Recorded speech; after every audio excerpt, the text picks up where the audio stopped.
Good evening.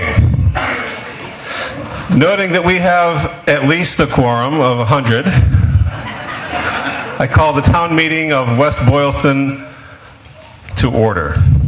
Would you please rise for the Pledge of Allegiance to the flag of the United States of America? I pledge allegiance to the flag of the United States of America and to the republic for which it stands, one nation, under God, indivisible, with liberty and justice for all. I'll ask that you remain standing for just a moment. Sorry. In remembrance of our neighbors who have died since our last meeting, just as a matter of respect. Thank you. You may be seated. If you are not a registered voter in the town of West Boylston, I will ask that you sit to my right, to the far right, as much as possible. I realize there may be registered voters sitting over there now, and that's okay. I will try to minimize the feedback. If you are not a registered voter,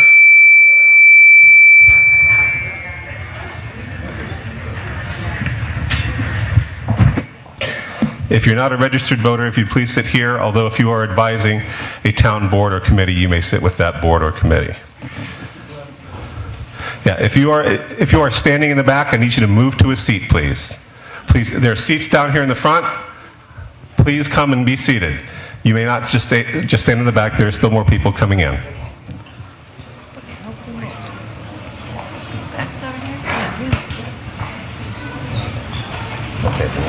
The tellers over here.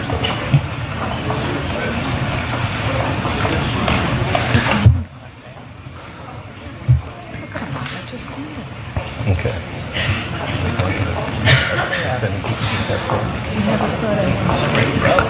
There are some logistics. I ask your indulgence while we figure it out. Thank you. We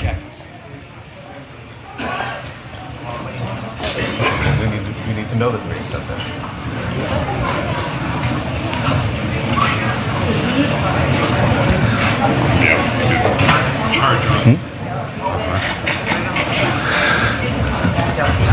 That is what I asked you. Thank you for your patience. I realize people are still being seated. On votes that require a simple majority vote, we'll take a voice vote. If, in my judgment, the voice vote is too close to call, we will use cards. You should have received a card. I know I received a card. Looks like this. Yours might be a different color. That's okay. Blue or pink is fine. We may take a vote by cards in the event a voice vote is too close to call. On matters requiring a supermajority, I ask for unanimity if possible. That makes my job easier. Of course, vote your conscience, and if we need to count, we'll count. If you did not get a card, you need to go get a card. If there is a motion to amend, it must be specific, it must be in the positive, and documented using a motion to amend form available from the town clerk. And you'll need to give the town clerk the completed form to be properly recorded. The microphones are at the head of each aisle. No pushing, no shoving, and no shouting. When you come to the microphone, if you wish to speak, please state your name and residence slowly and clearly so that the town clerk can record it. It's not enough that you say it. We actually need to be able to figure out who you are. Speak directly into the microphone. Please direct your comments to the moderator. That's my job. That's why they pay me the big bucks. So comments come in, and if I need to reflect it to someone else, I will. But that keeps the crosstalk to a minimum and enables us to have civil discourse. Civil discourse is the objective here. We don't adhere to rigid rules of order. We have a tradition of informal governance, which has served the town very well, at least as long as I've lived here. So I will try to end debate at the proper time. If the comments start to get repetitive, I'll ask you to move on to something new or fresh. And we want everyone to have their say, but when it becomes repetitive, it makes the meeting drag on for not a whole lot of benefit. So I will try to end debate at the appropriate time. Please silence your mobile devices and refrain from using them in this hall. If you have to talk on the phone, please leave the auditorium. And we do have some overflow seating in the cafeteria. That does not mean get up. What that means is we need a deputy moderator. And so I'm looking for a volunteer who can be sworn in as deputy moderator to enable people in the cafeteria and the overflow seating to be able to come and speak if necessary. So is there a volunteer to be deputy moderator? Do I need to draft somebody? Oh, you got one. Oh, please come forward.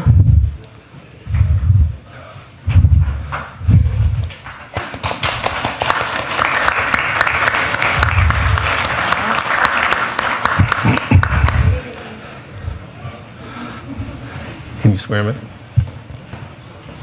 If you'll come down, the town clerk will identify you and right here and swear you in.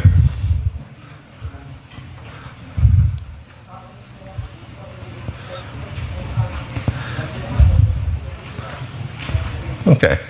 Would you please come up? So yes, just come up the stairs. The idea is to make sure that no fight breaks out.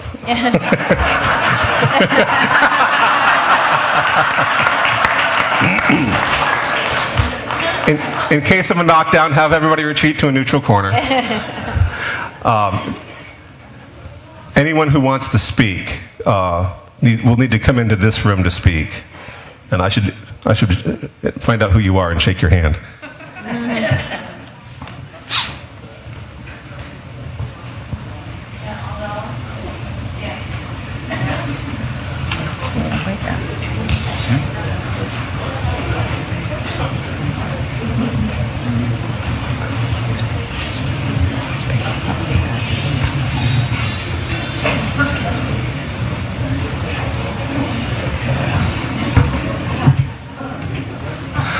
Our gracious volunteer is Peter Yawakino.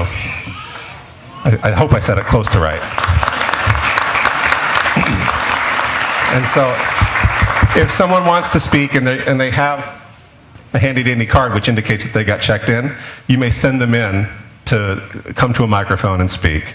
And then once they're done, we'll send them back. Okay? And there's a TV monitor where they can see and should be able to hear the proceedings here as well.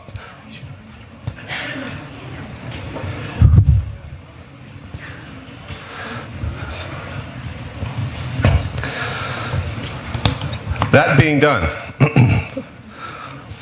a motion is now in order to waive the reading of the remainder of the warrant and the return of service thereto and to refer to it as subject matter only. Is there such a motion? So moved. Second. Moved by Mr. Rucho, seconded. I'm sorry, raise your hand if you're seconding. Moved and seconded. Elaine, we're moving and seconding. To waive reading of the warrant.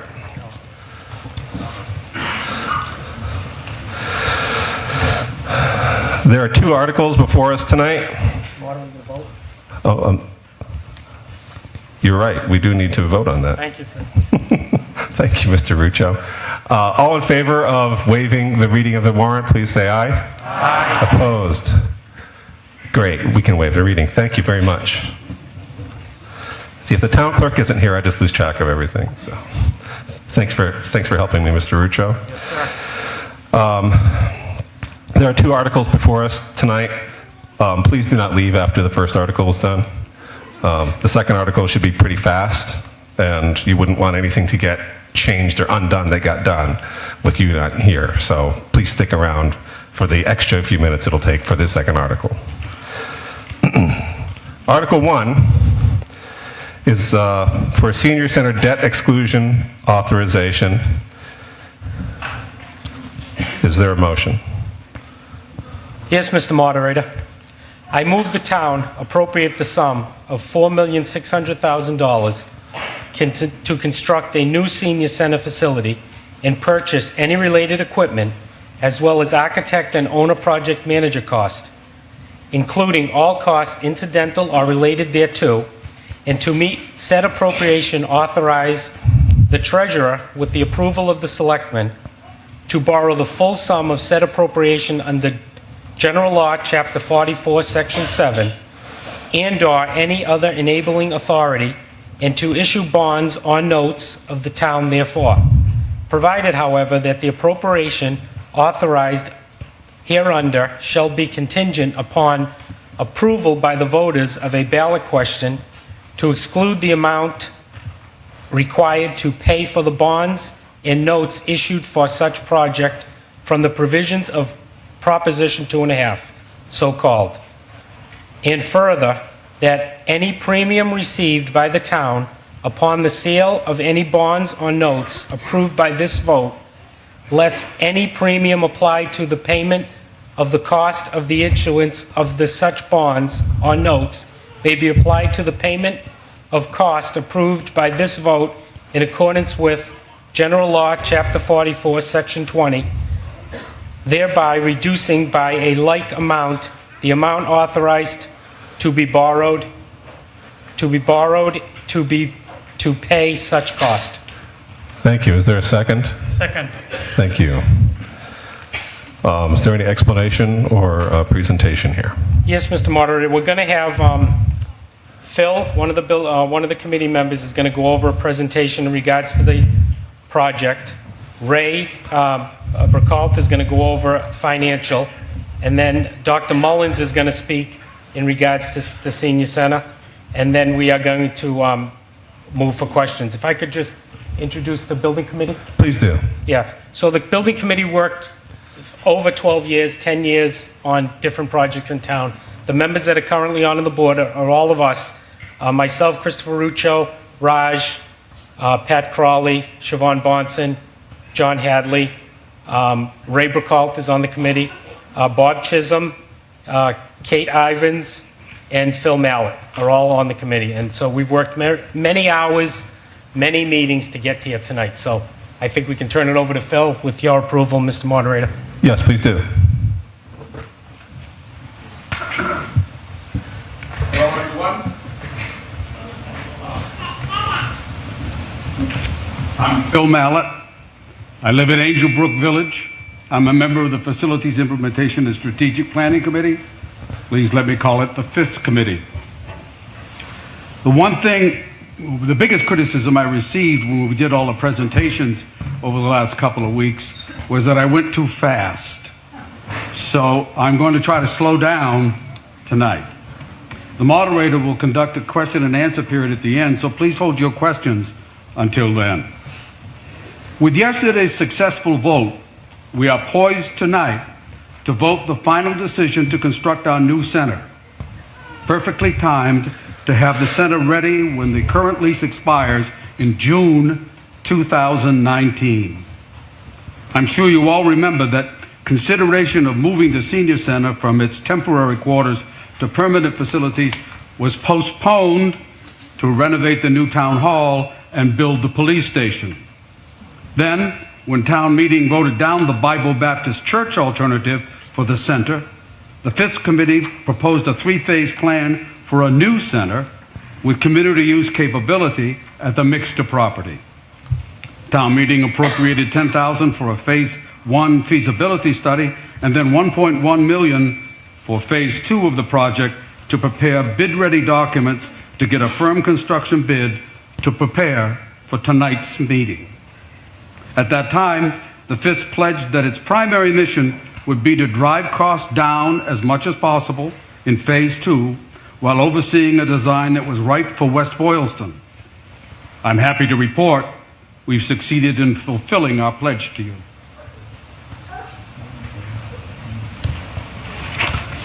In phase 1 of the three-phase plan, the feasibility architect projected a total cost figure of $6.5 million.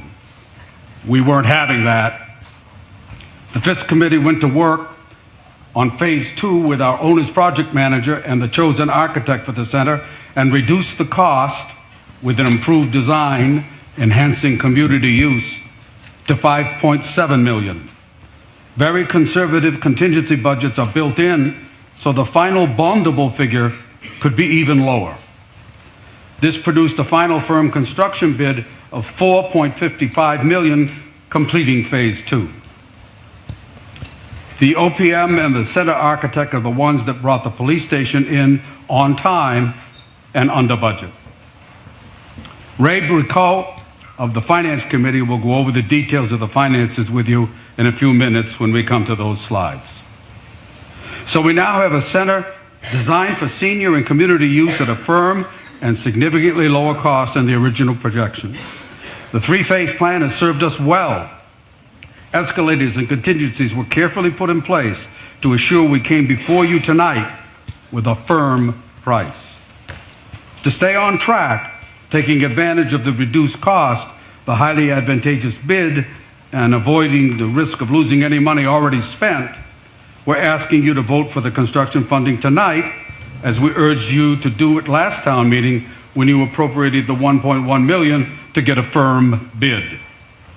Of the $1.1 million appropriated for Phase 2 at last town meeting, we have about $660,000 remaining, so we saved money there too, and that will be applied to construction cost as we promised. The low bid is from RAC Construction, the same builder as for the police station. Now, in the history of municipal finance, no one has been able to guarantee a final price outcome in advance. But the FISP has come close. These are firm figures we're presenting to you tonight. The borrowing needed to build the center fits well within our borrowing limits, and now is probably the best time to do it with our debt exposure so low. It is entirely at the discretion of town meeting and the voters yesterday to finance a new center.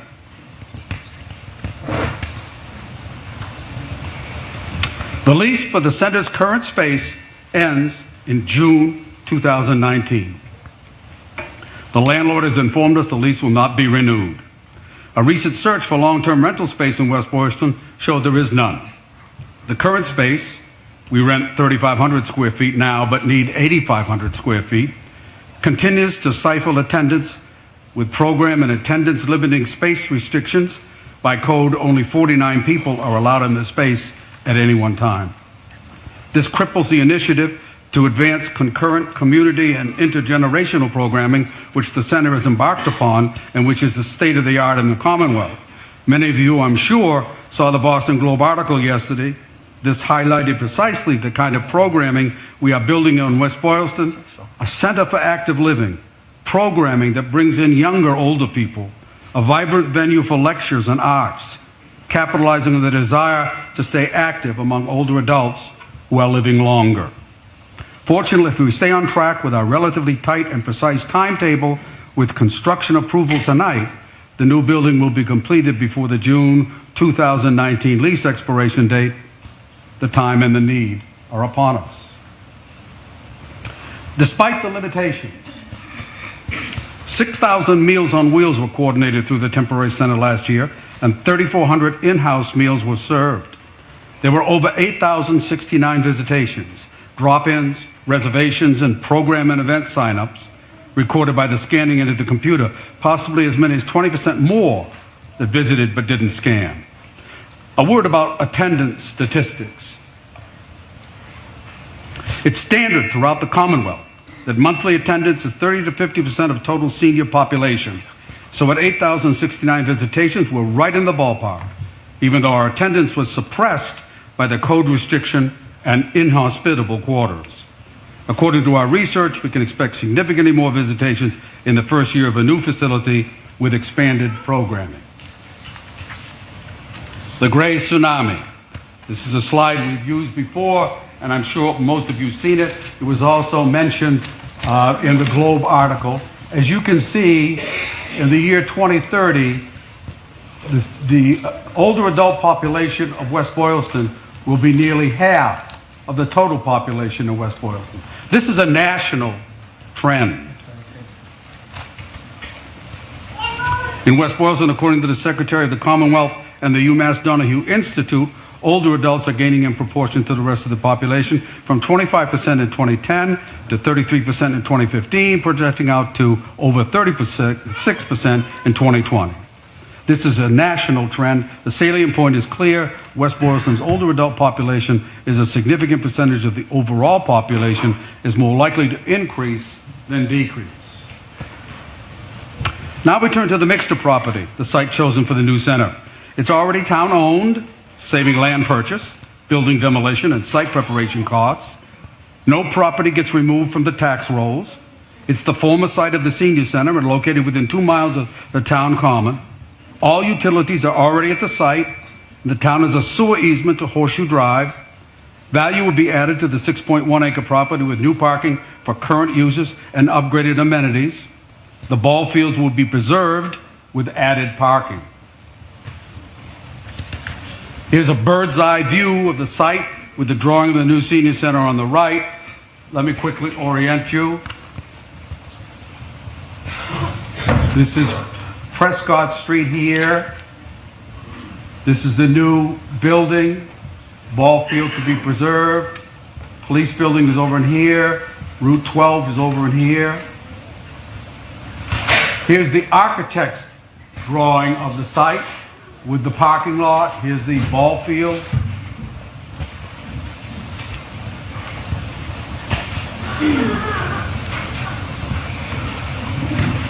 Keola and Bienick, the architect, was chosen, as I said at the beginning, because of our satisfactory experience with them on the police station.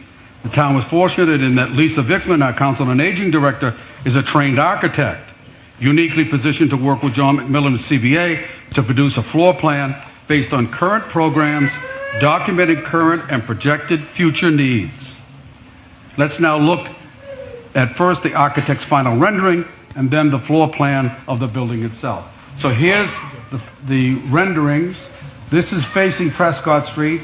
Notice the portico, so people with limited mobility can get off and don't have to walk in the rain.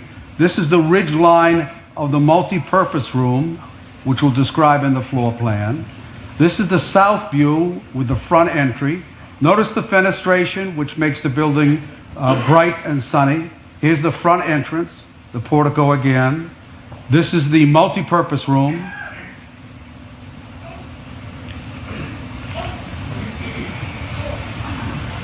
This is the floor plan, where program needs get translated into creative, adaptable spaces, and where Lisa was highly effective. We'll have the needed 8,500 design square feet of programmable space. You can see that this layout lends itself to greatly expanded programming. The Wellness Center is here. This is the multi-purpose room.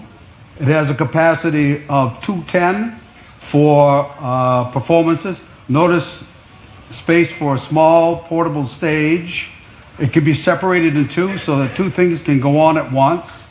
The capacity is 210 when serving meals. This is the billiards room, 2 billiard tables so that we qualify for statewide tournaments.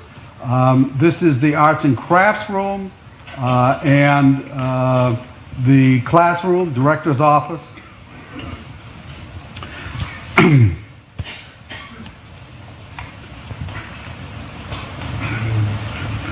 Activity rooms are designed for current use, aerobics and other physical conditioning, balance training so needed by seniors, qigong, fitness, yoga, tai chi, art classes, arts and crafts, health and wellness. Remember the Rockland experience we discussed at the last town meeting? Though somewhat larger than us, their visitation senior population figures are comparable. In the first year of their new center, attendance went up to 20,000, and this year is projected at 37,000. In fact, our research shows that visitations go up markedly whenever a new center is opened and continue growing. Visitations tripled in Holden, more than doubled in Northborough. Picture a recital by an elementary school musicians in the multi-purpose room, an art class in the arts and crafts room, and a class in social media taught by millennials in the classroom, all at once. A robust hub of activity bursting with vitality and creativity. And in the evening, a concert or recital, Girl Scout meetings, perhaps a co-ed billiards tournament, yoga and Tai Chi classes. Picture that and many more events in welcome pleasant, uplifting surroundings. The new center will be a town-wide resource in the evenings and on weekends to schedule activities of all kinds, especially the multipurpose room, the arts and crafts room, and the classroom are designed to be flexible and adaptable for many individual and town activities. The policy for community use, using the guidelines for use of other public buildings in West Boylston as a template, is already in place. To schedule, you have only to contact the center director and fill out the form. Finally, before we turn to finances, here's a quick recap on what happens next in Phase 3. With your approval tonight, we will begin construction with a target completion date of 2019. As we build, a FISP subcommittee will meet with the builder weekly, as we did with the police station, to be sure they're performing properly and keeping costs down. I was on the building subcommittee for the police station, and I can attest to how rigorous this oversight process is. This brings us to a more detailed look at the financing. I'd ask you to keep one number in mind as you listen. When I sit down to write my quarterly tax check, I will pay on average $35 more, which comes to 40 cents a day. For an average homeowner like myself, it comes to 40 cents a day for a new senior center for West Boylston that we can all be proud of. Ray, want me to flick it for you, baby? Thanks, Phil, and good evening, everyone. My name is Ray Burkholtz, 175 Prescott Street. I am the Finance Committee representative to the FISP Committee, and Phil has just gone through the who, what, why of the Senior Center, and I get to tell you how much. So when we take a look at a new project in town, there are really two primary cost centers, capital expense and operating expense. So the next three slides, we break those out for you individually so you can see exactly how the funding gets allocated. So as you see right now, the capital expenses for this project, as Phil mentioned, total $5.7 million. That's down $800,000 from the initial estimate based primarily on some value engineering with the architects. So if we take a look at the pieces of this, and I want to speak to some of the confidence in the numbers here as well. First line, architectural and project management costs. These are based largely on already negotiated contracts. We have already hired the architect, we have an OPM. That is the bulk of the $550,000 line item. So that is a very firm figure. Construction cost. The FISP changed its operating approach in the recent past so that we come to town meeting. I'm sorry. How's that? Is that better? Much better. Okay, sorry. Thank you. The FISP changed the way it operated about a year or so ago based on our experience with the police station. So in the current process, we come to the town, we request the monies for the architectural drawings, so that when we come to the town asking for the full amount for the construction, we have extremely high confidence. The single largest line item you see here, the $4.55 million for construction, is based on the actual construction bids that are valid for nominally 90 days, I believe. So if this assembly chooses to pass this bill, those contracts will be let in short order. So again, very high confidence in that number. Furniture, fixtures, and equipment. This is a draft number that's presented to us by the architect and the OPM. Our experience with the police station has shown that they're very good at these estimates. We've added a little bit additional margin to that just in case. But again, extremely high confidence in this number. And to account for things we aren't sure about, we put in a fairly healthy contingency. So the total budget here is $5.7 million. The $1.1 million that has been raised already would be used against that $5.7 million figure. So we're looking to basically get this meeting to approve another $4.6 million. Operating expenses. For those of you that attended the fall town meeting, this slide should look very familiar. But we have had some additional experiences since when we initially drafted this. We have at least a full year of experience with the new town hall and the added operating costs that we saw when we moved into that building, and the experiences with the police station that we've just moved into. So we had tasked the town administrator and her team to take a closer look at these figures, and these are actually reduced from the original figures presented in the fall.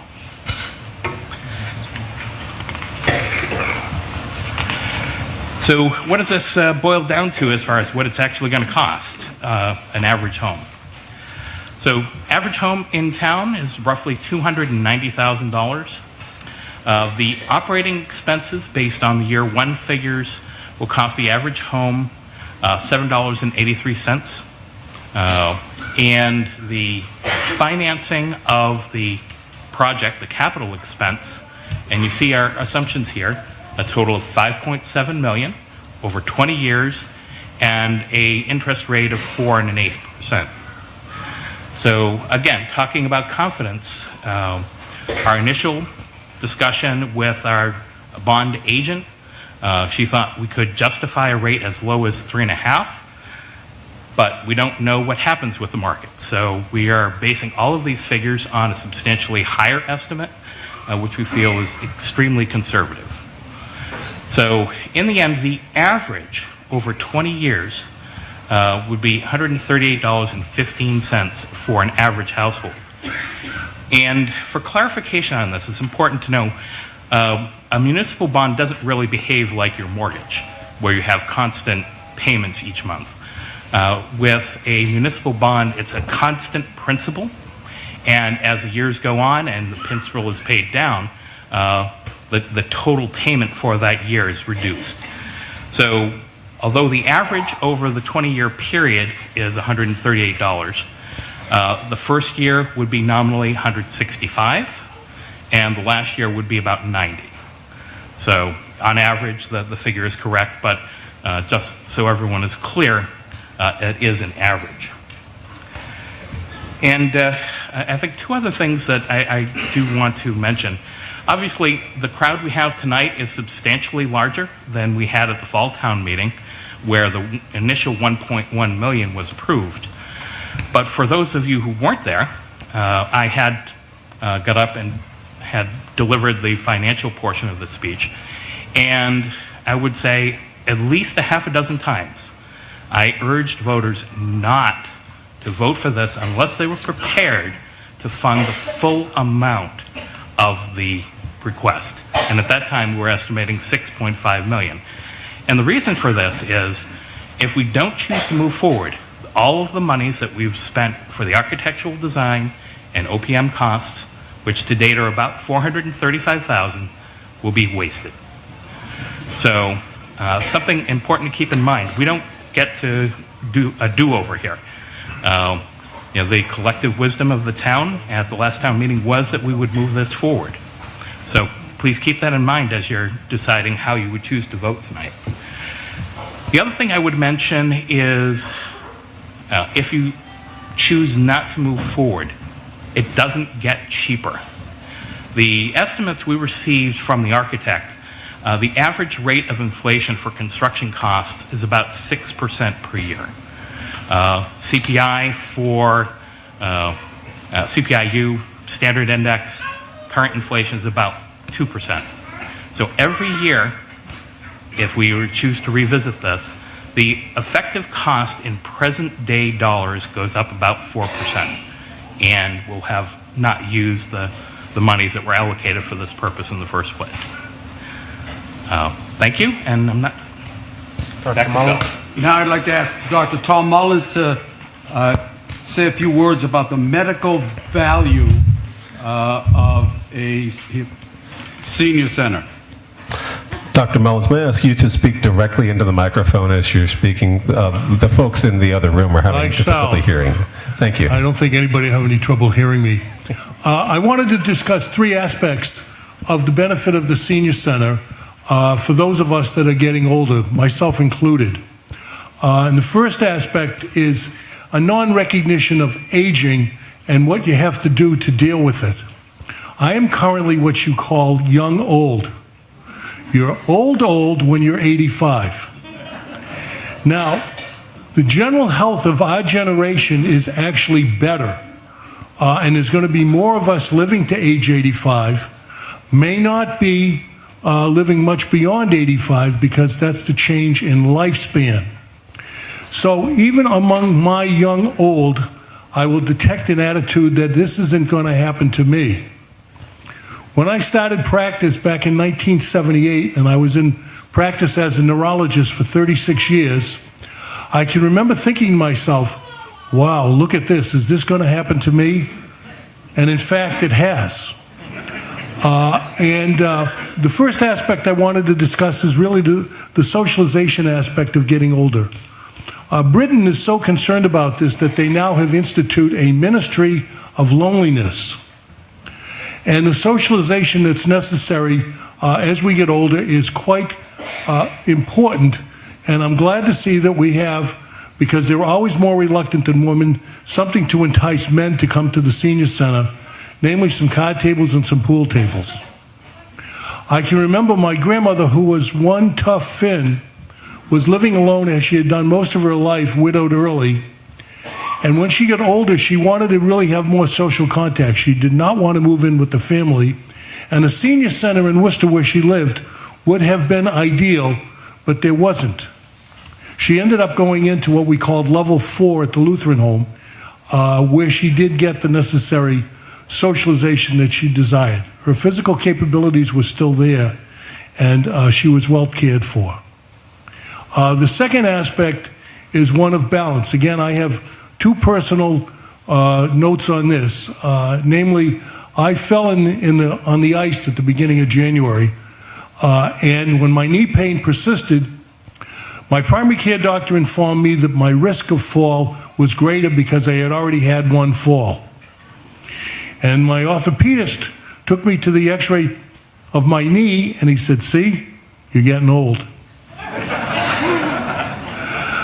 This requires me to even double up my efforts to get involved in balance training. There are a lot of courses and types of things you can do for balance, but my mother-in-law had a 13-year course with Alzheimer's disease from age 80 to age 93. During that time, she had 2 hip fractures. This is an incredibly bad prognostic sign. And she returned home on both occasions, having gone through successful rehab and having my wife take her for yoga at the Worcester Senior Center as well as the Y. She fulfilled her wish by dying at home at age 93, having had no other hospitalizations. Thereby, I think, showing the value of continued balance training. The third aspect is really one of the possible medical uses of the little area we have set aside, which has privacy. And I think that it's easy to imagine not only the usual nursing functions that can be done there, but perhaps this could be something involved in telemedicine. Telemedicine is real. It has come even to the Commonwealth, although you may not be aware of it. But every emergency room in the state has capabilities, if they presented with an acute stroke, to use a telemedicine so a neurologist can review the presentation of the patient and give treatment for acute stroke. I could easily envision such a function being for some simple medical complaints that could be handled right here at a senior center. So those are the 3 aspects that I want you to think about the future benefit from a medical and aging perspective for our senior center. Thank you.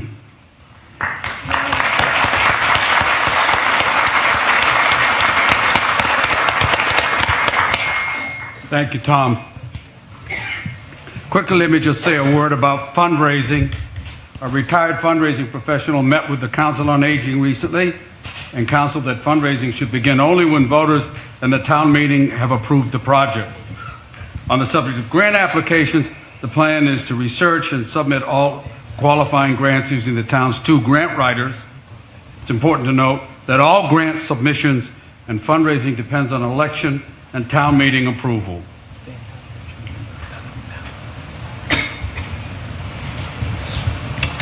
We all know what a Plan B is, the alternative when Plan A fails. But in the case of our senior center, we're not talking about Plan B, we're talking about Plan C. Because Plan A, Bible Baptist Church, was rejected by town meeting. This is Plan B, a new center with ample community capability built on town land instead of the purchase and renovation of the church. A senior and community center that will be ready when the lease expires and that will serve us all for years to come. Plan C, taking into account the lack of long-term rentable space that our month-long search revealed, it's nearly impossible to develop a Plan C as of now. As of June 2019, the center will have no home and the town will be faced with some very, very difficult decisions. So, we have a team. The FISP, the owner's project manager, the architect, the builder, which brought in the police station in on time and under budget, ready to begin building the center. We have a well-designed plan, cost-tested, aimed at serving the community. We need your okay to add to yesterday's positive vote so we can roll up our sleeves and get to work on construction. Mr. Moderator? Thank you for the presentation.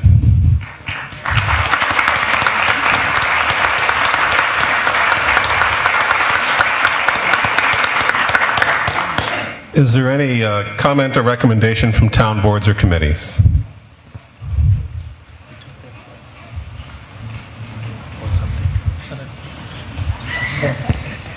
Mr. Moderator, Yes. the Board of Selectmen recommends approval. Thank you. I think we can probably infer from the presentation what the FISP thinks. Any others?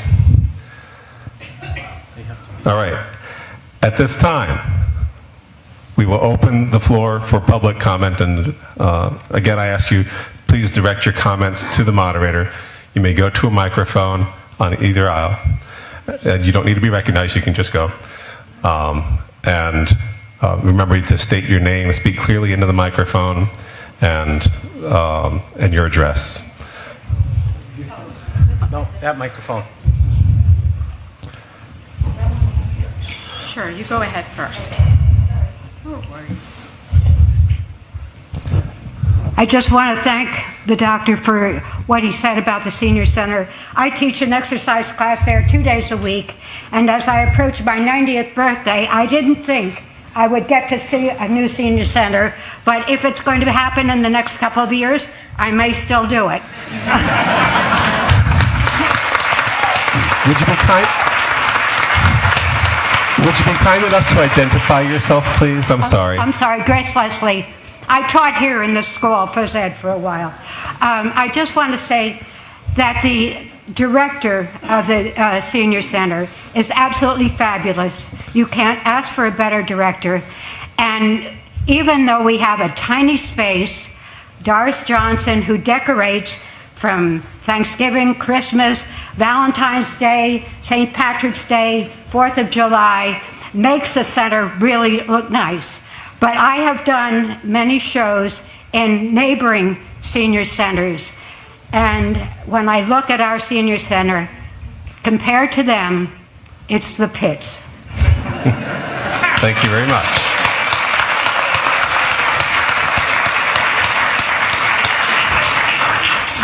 Mr. Moderator, Monica April, 14 Colonial Hill Drive.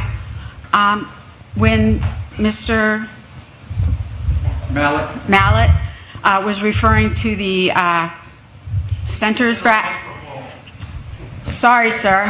When he was referring to the Centers for Active Living, I believe he was quoting a Globe article from the 25th of this month about Plymouth, Massachusetts, which just is in starting completion of a $10 million Center for Active Living. They're going to rename it, yes. And I read the article, and from what I got, it was in 2006, the town had a package of $199 million for 2 new schools and a senior center, which is now going to be named Center for Active Living. 10 million of that was set aside for this Center for Active Living. Plymouth has a population of 62,000. The average median income is approximately 62,000. And they have tourism, and they have a harbor master, they have wharfs. They also had their taxes increased from $9.80 approximately to, in 2016, to 16 and a half, I believe it was. In 2018. If we're looking at comparing Plymouth in that article to West Boylston, I think we're not using a fair comparison. So if that's what you're quoting from that article from Robert Wiseman on the 25th, sir? I mentioned that article, and I did quote from there, the Center for Active Living, but that has nothing to do with population. Okay, thank you. Thank you. My name is Sandy Mindersma. I live at 20 Maple Street. Mr. Moderator, I would like to speak in favor of this article. In the movie Going in Style, Morgan Freeman said a society is judged based on how it treats its elders. Frankly, I think we can do better. The seniors in this town have been using substandard facilities for as long as I've been in town, which is nearly 18 years. They are currently in a rented space that is too small, one that does not allow for sufficient programming. Prior to that, they were located in the Mixter building, which had asbestos and a leaky roof. In the 18 years that I have lived in town, we have funded a new basketball court, a new track, new tennis courts, and addition and renovations to the schools.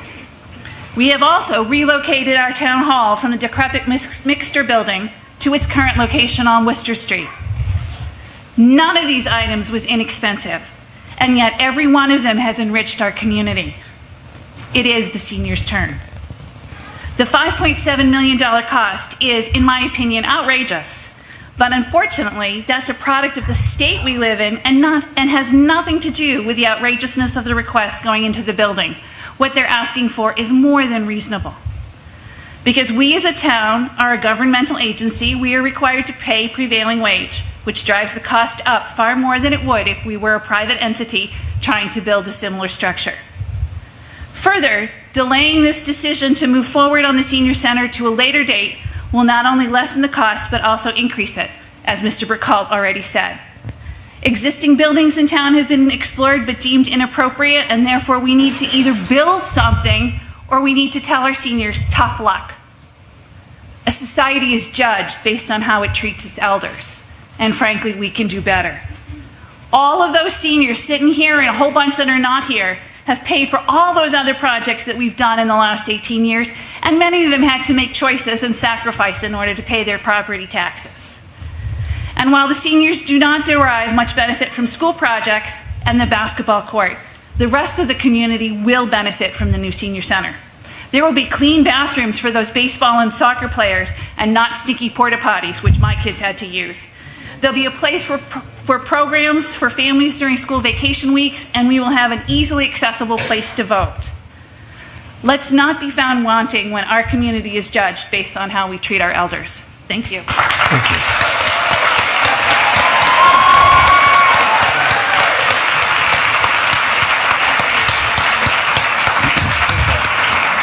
I think this person was next. I'm not sure. Please forgive me if I got that wrong. I'm trying to be fair and equitable here. Please identify yourself for the town clerk. Dolores Chisholm, 91 Hillside Village Drive. Thank you. 15 years ago, my husband and I moved to West Boylston, and we didn't know a soul. And then I heard about this great exercise class at Mixter, and I said, well, I can go and I can meet people. But when I went in that room, I couldn't believe what I saw. There were 6 to 8 5-gallon pails taking the water from the roof, and these elderly people, that was the environment for them. And if that were their mother or grandmother, they wouldn't even allow her there. And then, excuse me, and then we went to Hutwell Street. And my impression there was you open the door and it's nothing but must. Terrible. But I was trying another exercise class there. But they only had 2 rooms without windows. I mean, is this for the elderly? No. No. They wouldn't have their children in the school like that either. So I stopped going to the senior center for a while. Now, would you want your mother or grandmother there as a member? Thank you. Thank you.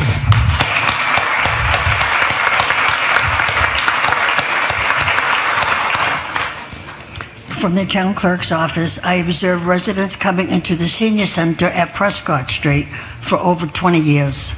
Over 20 people came every day to an abandoned school that was taken over for a town hall. Not only to have lunch, but to enjoy the fellowship of educational, health, craft classes, and a variety of games, which included learning to play pool. These get-togethers often led to personal, lifelong friendships. Although they are no longer with us, it's comforting to think that their last years were happy years because of these friendships. Many of them had families who lived out of state or had no family at all, and that senior center took up that slack, even though they had to put up with a leaking roof, with buckets strategically placed to catch dripping water, and never once complained. Outdoor cookouts were enjoyed in the warm weather until the new heating system was installed and barricaded all the doors which led outside. However, they still had those big windows which let in the sunshine and afforded them views of peaceful woodlands, and remained there, and even though the school's playground equipment remained there. And here we are again. West Boylston is considered an affluent town.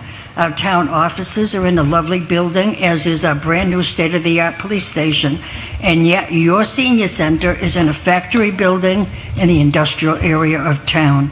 A senior center with one entrance exit with moldy odors, no windows, and restrooms that are shared with occupants of adjoining businesses, and a kitchen that is not functional. Someone asked, why do we need an expensive building when only 30 people use the center? I don't know where he or she got that information, but it's so far from the truth.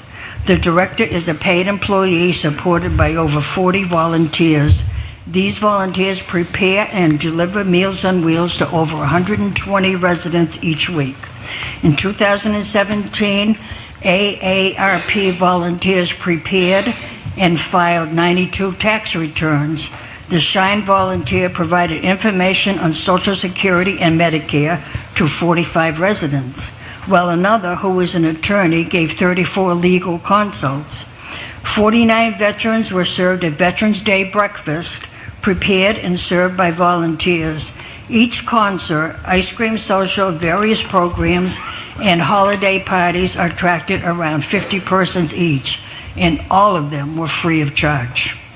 Volunteer hours total 4,446 hours in 2017 to serve over 7,000 people who signed in at the center for various activities.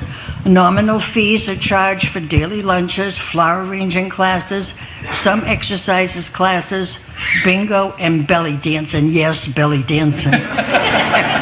And all are very well attended. Bus trips are usually filled to capacity, yet it will cost a lot of money.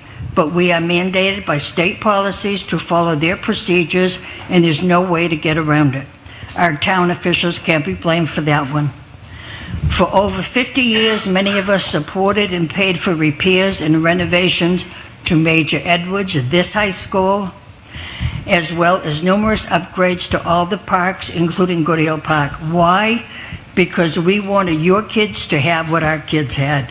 We paid to convert the abandoned mixture school into a town office building, to demolish Goodale Street School, Woodland Street School, the town pool, and eventually the mixture building. And we wholeheartedly supported the new police station, although we were supposed to be next after the town office building. We will continue to pay along with the rest of you. But keep in mind, according to town clerk figures, on February 15th of 2018, there were 985 residents under the age of 18, 1,913 between the ages of 40 to 60, 2,272 age 60 and over, with the remaining population between 18 and 40. You may not need us now, but everyone's future is uncertain. It's not only our time, but think about your grandparents and parents, and what would you want for them?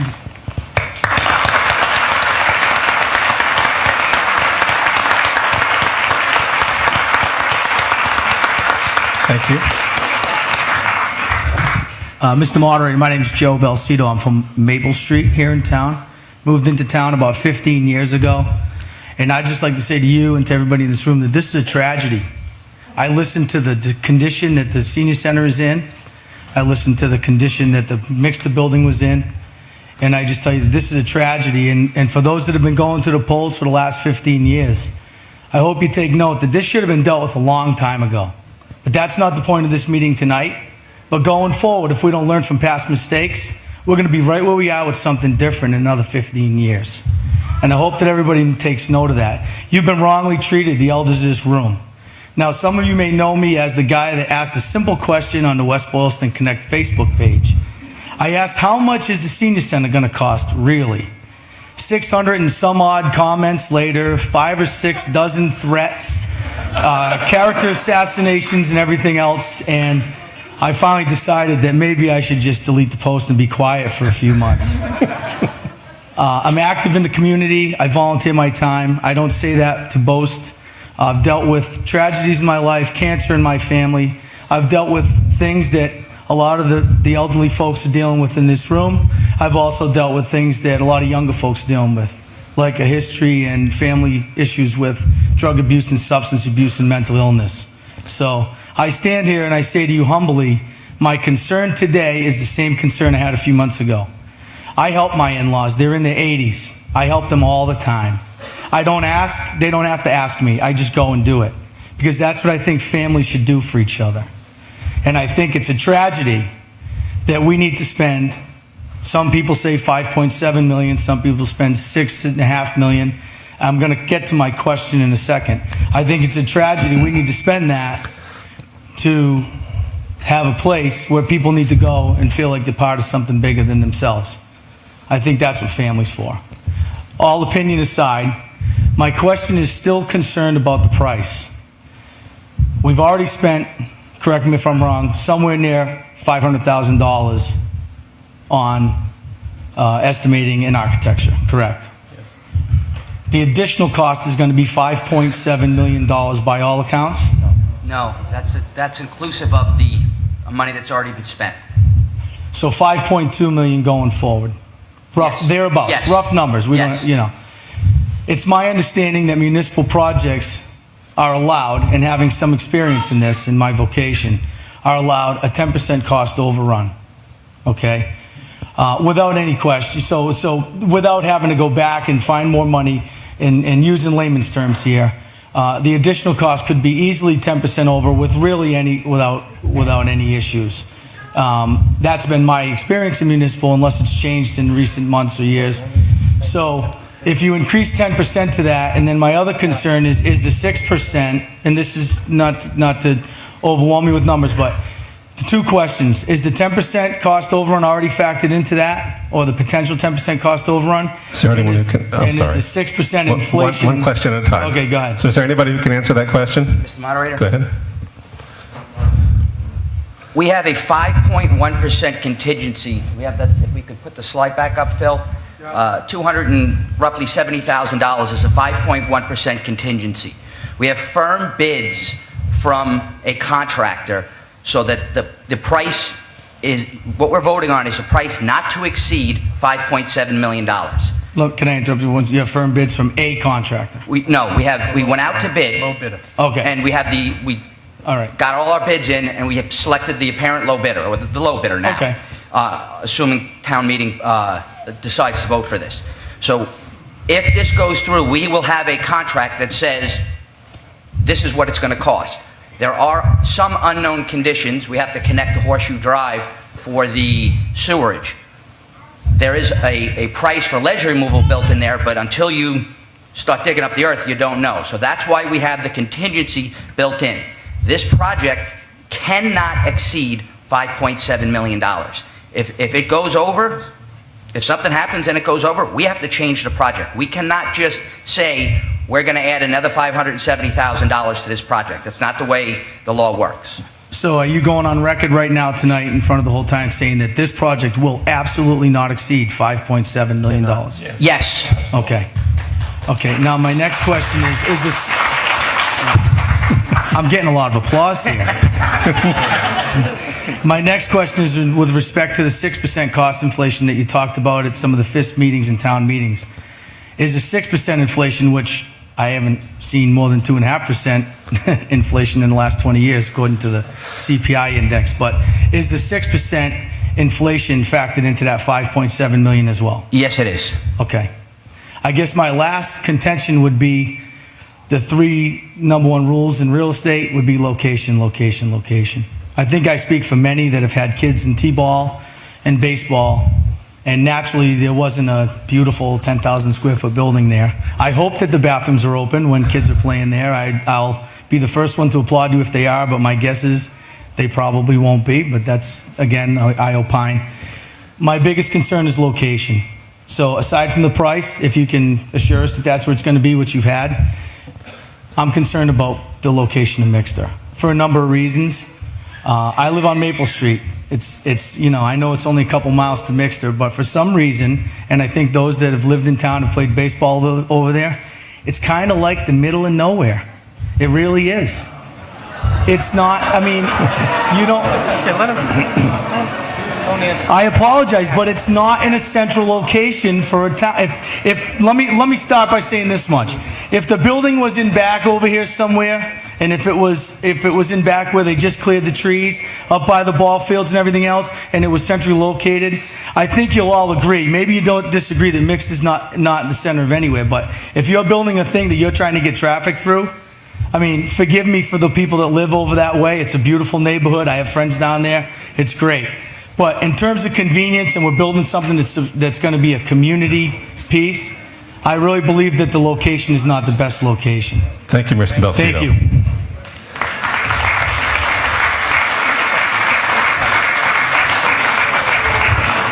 Any further comment or question from the audience, from the townspeople? Hearing none. We need to vote, and I need to talk to council for just a moment before we do.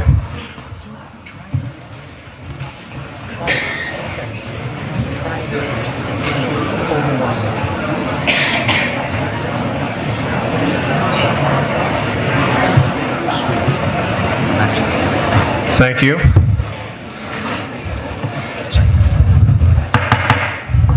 Thank you. Thank you means please stop talking. I'll translate, sorry. Since there's no further discussion, all in favor, without shouting, please say aye. Aye. Opposed? No! I asked you not to shout. Get your cards out. I will now ask you to hold up your card. Well, not yet. Wait. Okay, I will soon ask you to hold up your card. Yeah. So, first, is there anyone who's a registered voter who came in late and did not get a card? Go get a card. Oh, down here? Who has the card? Okay, thank you. All right. They've got a card. They're good. All right. We will now vote by holding up the cards.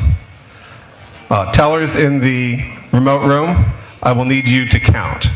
In here, I'm going to look and see. And if we need to count, we'll count. So we might be doing this twice. So, all in favor, please hold up your card now. Cards down. All opposed, please hold up your cards now. I can call that as 2/3.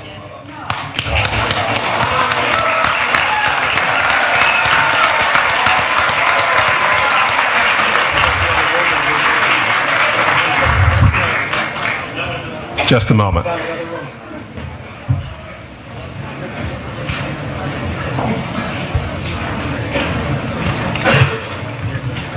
Cafeteria had 2/3 as well. Mr. Moderator? Yes. Can we have a actual count? It seemed close. And, well, if it's not close, then, I will second the request for a physical count. Thank you. Sit tight, please.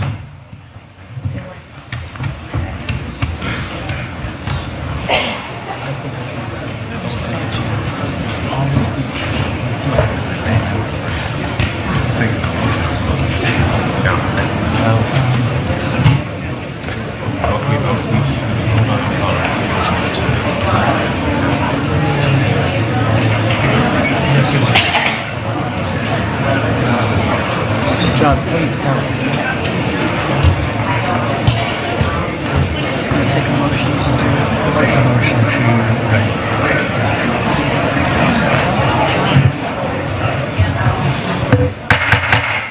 There's a motion pending to have a count of the cards to vote.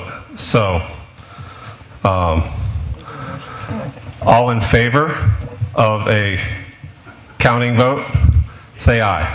Aye. Opposed? No. All right, we're going to count.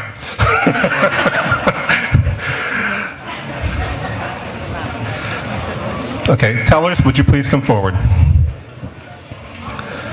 Over here, please.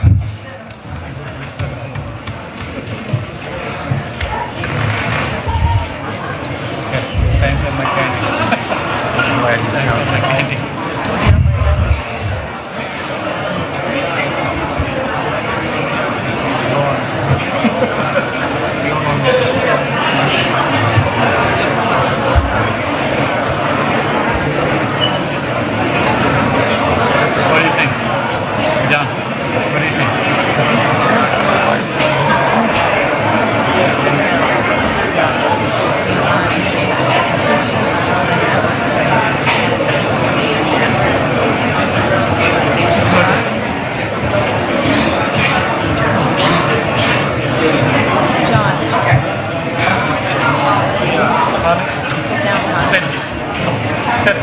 Phil. You're not counting, right? You're not counting. No. Oh, definitely not. I don't think you're going to. Yeah, I don't have. Barbara, Phil's not going to count.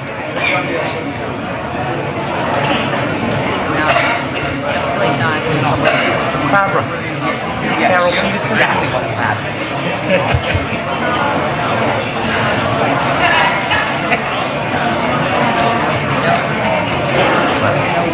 No.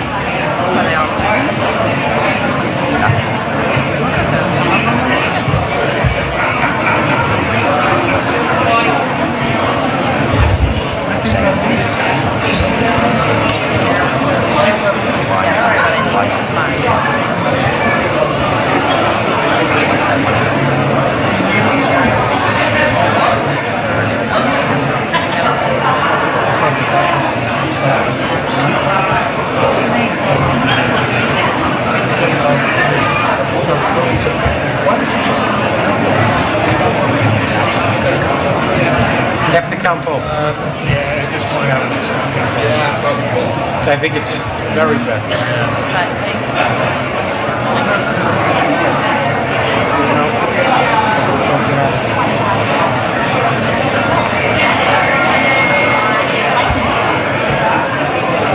Have something. Go ahead. Notice sitting in front of Raj.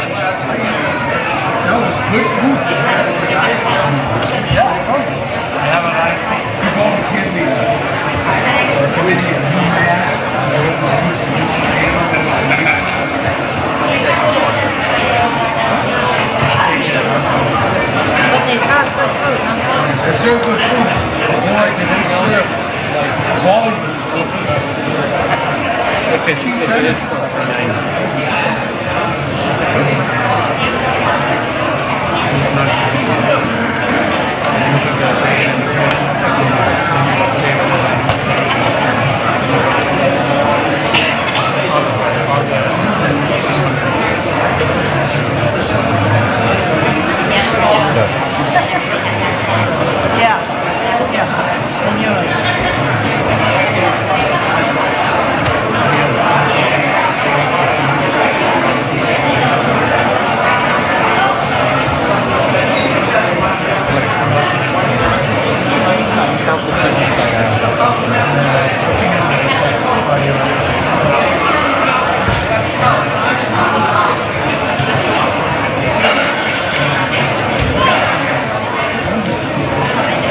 please. Thank you. We now have tellers in place to count the votes. Please, when you are voting, keep your card up until I say to put it down. I don't want your vote to be missed, and I don't think that you want it to be missed either. So I'm sorry if your arm gets tired, switch hands if you need to, but please continue to hold your card up until I say to put it down, if you'd be so kind. All in favor of Article 1, please raise your card now and keep it up.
Ask John made it.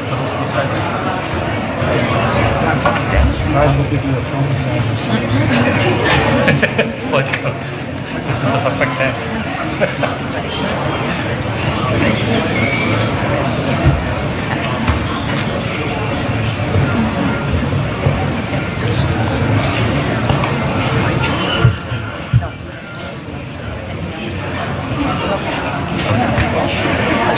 Get out of the you should give him a bit of time.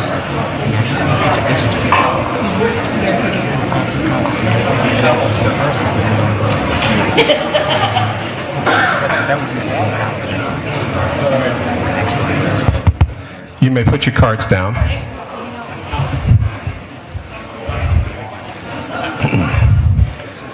Okay, tellers, please return to your place because we have to take the no votes as well.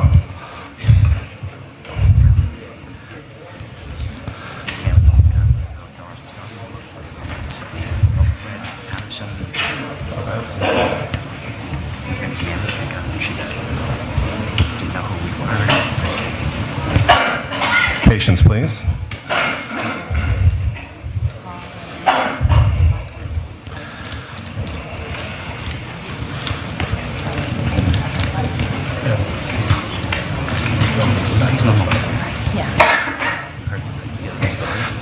All right, the tellers can return to their spots. If you are opposed to Article 1, please raise your card now. I've already voted.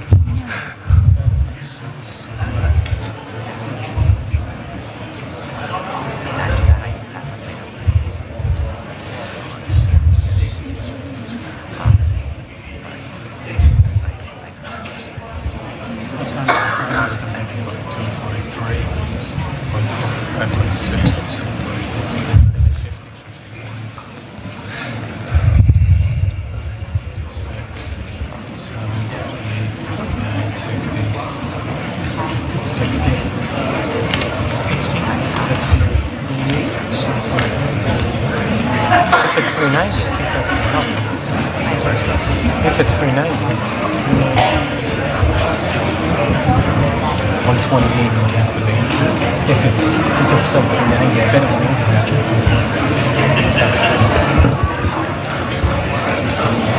Finance committee members. Please keep your card up until I tell you to put it down. Even if it looks like the teller has left your area, please keep your card up.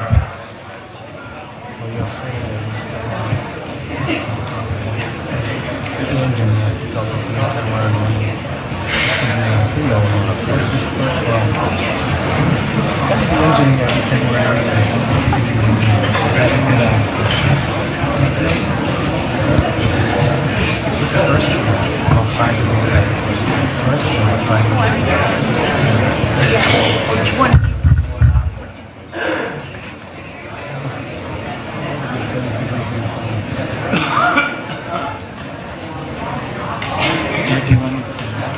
Is he here?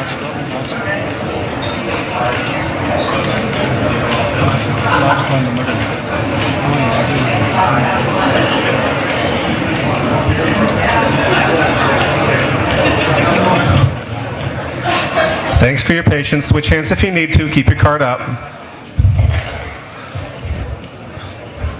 We don't want to miss your vote.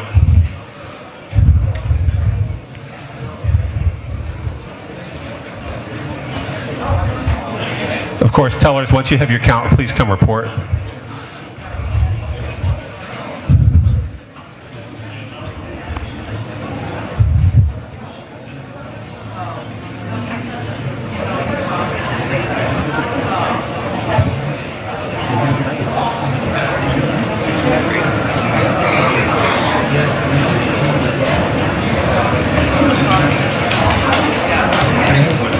Some of these people let the cats alone.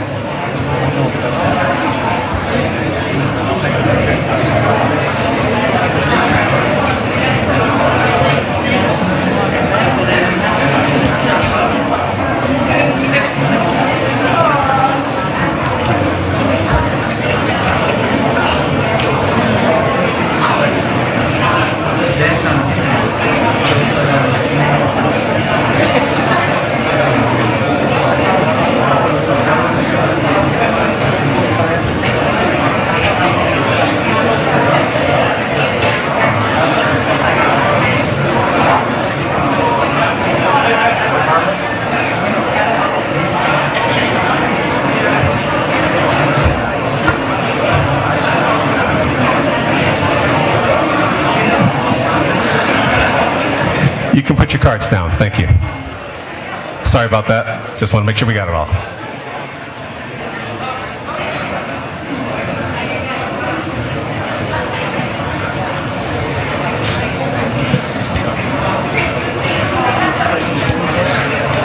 While we're tallying the votes, I remind you there's another article that should not take nearly this long.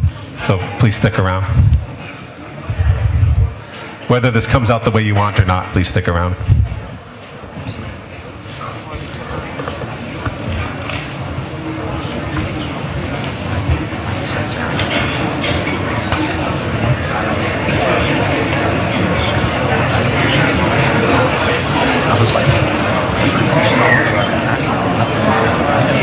Oh, yeah.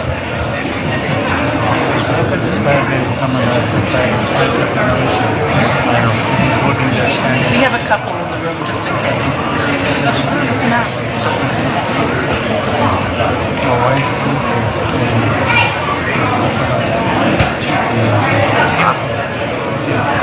Did he vote?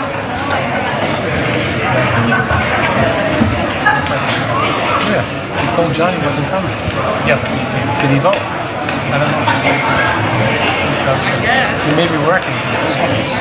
Did you say he may be working? He's here. He's here. Yeah. He's here. I think I need to take the What? How do you know? How do you know, John?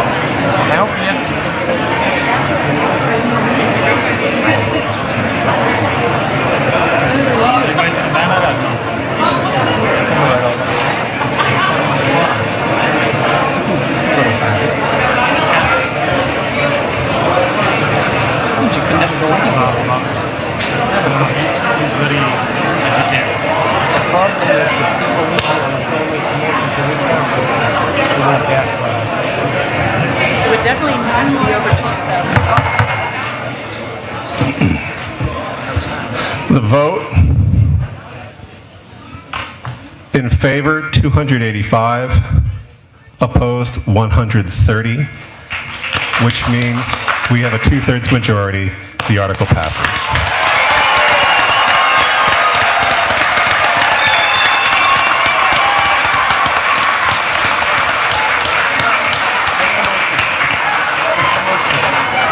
Thank you very much. I appreciate your patience and your diligence and everyone who spoke their mind.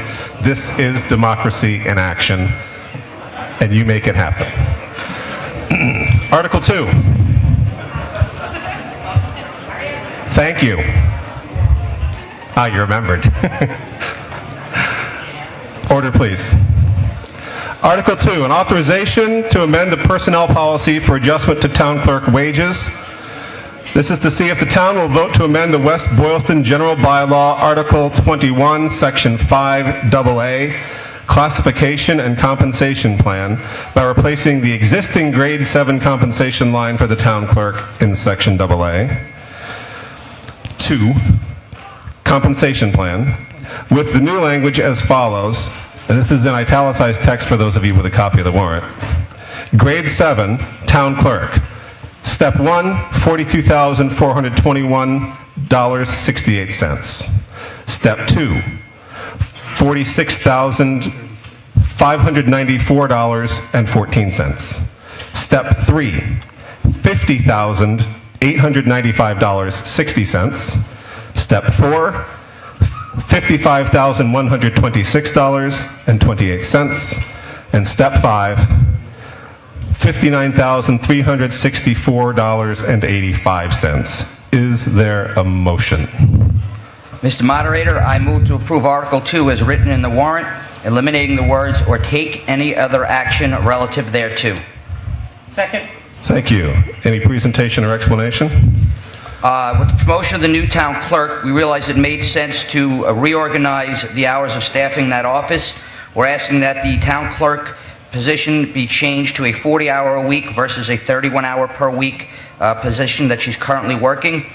This requires a town meeting vote since the annualized wages for the town clerk position is currently listed in the personnel bylaw reflect the annualized pay for only a 31-hour week, and we do have sufficient funds in the FY18 budget to cover this change. Thank you. Any comment or recommendation from town boards or committees?